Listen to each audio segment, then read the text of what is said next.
Eggs might be the most emotionally confusing food in the modern kitchen.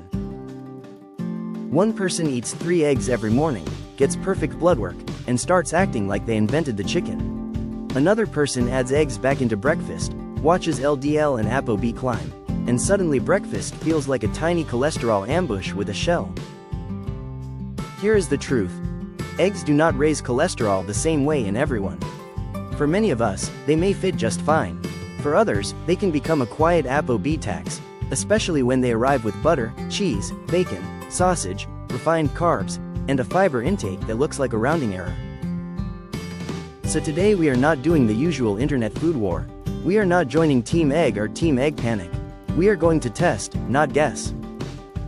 By the end, you'll know who should be cautious, why ApoB matters more than arguing over HDL, what matters more than eggs on the plate, and how to run a clean 4-week egg experiment without turning breakfast into a spreadsheet with feelings.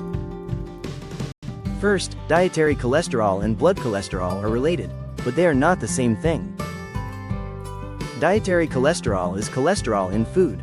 Blood cholesterol is what shows up on your lab work, like LDL-C, HDL-C, triglycerides, non-HDL cholesterol, and if you are paying attention to longevity, ApoB.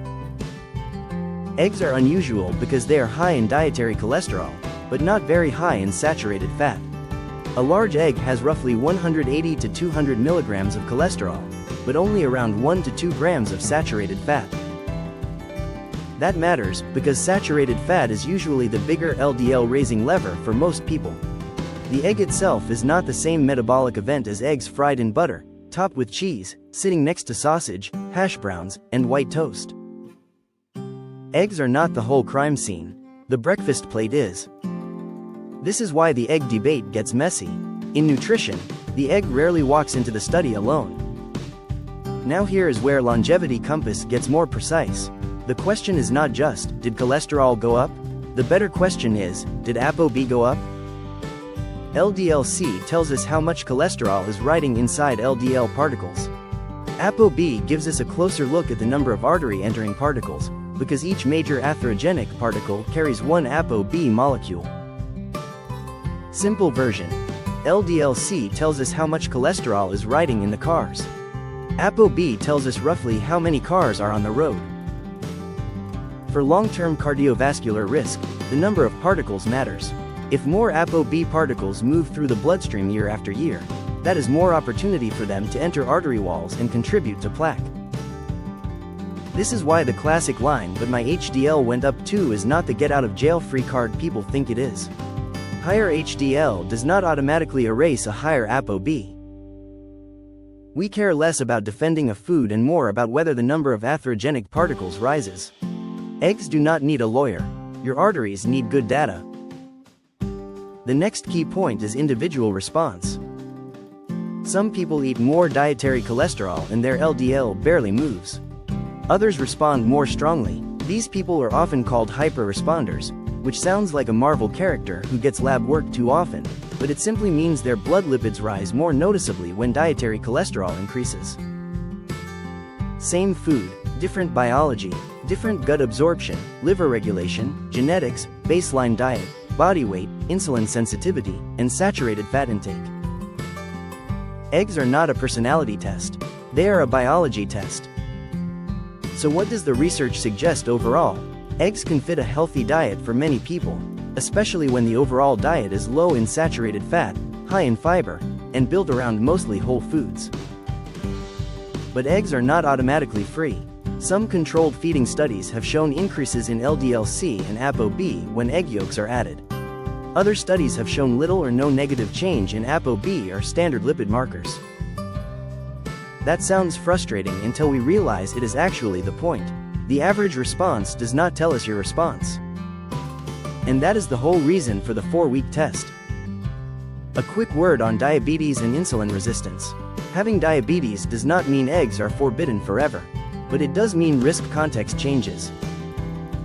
If someone has diabetes, insulin resistance, known cardiovascular disease, familial hypercholesterolemia, high ApoB, high LDL-C, or a high coronary calcium score, eggs should be treated like a testable variable, not a daily assumption. That is not fear, that is adult supervision. Now let's make eggs smarter. Eggs with beans, greens, and oats live in a different universe than eggs with bacon, cheese, butter, and white toast. If you love eggs, improve the meal around them. Add vegetables, beans, lentils, oats, or barley. Use avocado, olive oil, or a small amount of unsaturated fat instead of butter. And bring in soluble fiber. Psyllium, oats, barley, beans, and lentils are boring in the way a seatbelt is boring. Not flashy, but useful when the goal is lowering LDL, non-HDL cholesterol, and ApoB. Now here is the 4-week test, don't guess protocol. Step 1. Run a baseline week. For 7 to 14 days, keep your diet steady. Do not start keto, carnivore, aggressive dieting, fasting, berberine, red yeast rice, niacin, psyllium, a new medication, or a huge exercise change at the same time. The point is to isolate eggs. If you change 12 things at once, congratulations, you have created a mystery novel, not a self-experiment. Then get baseline labs. Ideally, measure ApoB, a standard lipid panel, LDL-C, HDL-C, triglycerides, total cholesterol, and non-HDL cholesterol.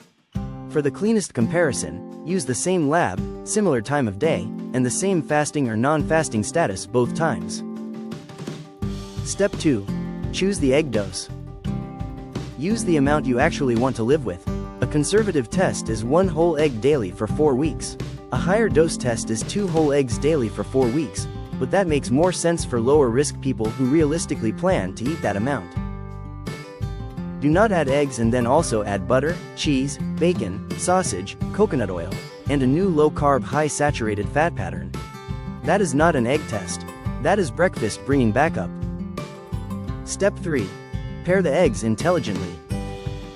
Good pairings include eggs with vegetables, beans, lentils, salsa, avocado, whole grain toast, oats, barley, or a mostly plant-forward meal. If you want the protein but less cholesterol load, use egg whites plus 1 yolk.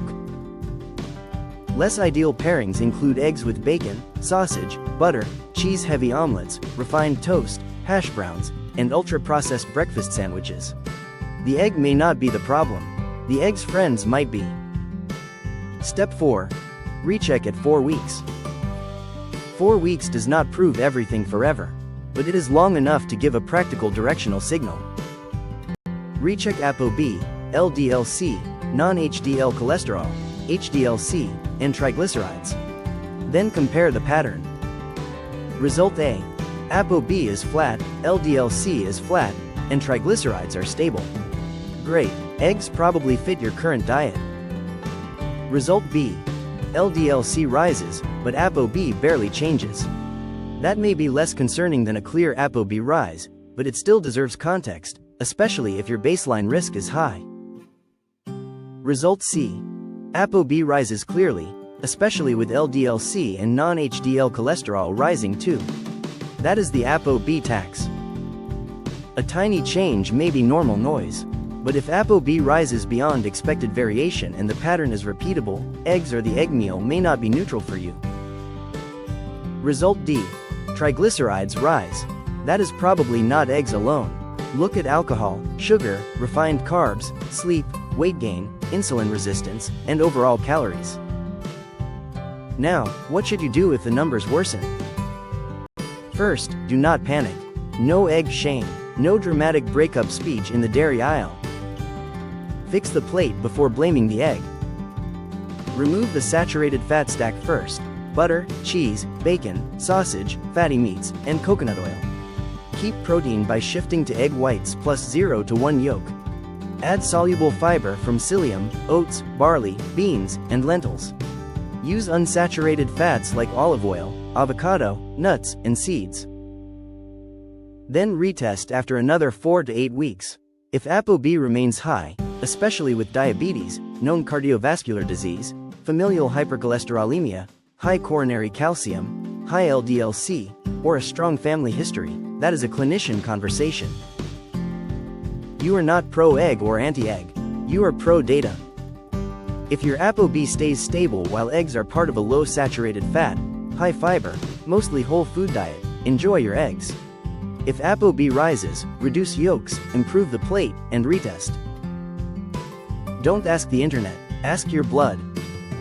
And if this video helped make the egg debate less ridiculous, tap like, subscribe to Longevity Compass, and check the description for tools that support this episode, including our Amazon KDP book and helpful links for fiber, tracking, and heart health basics.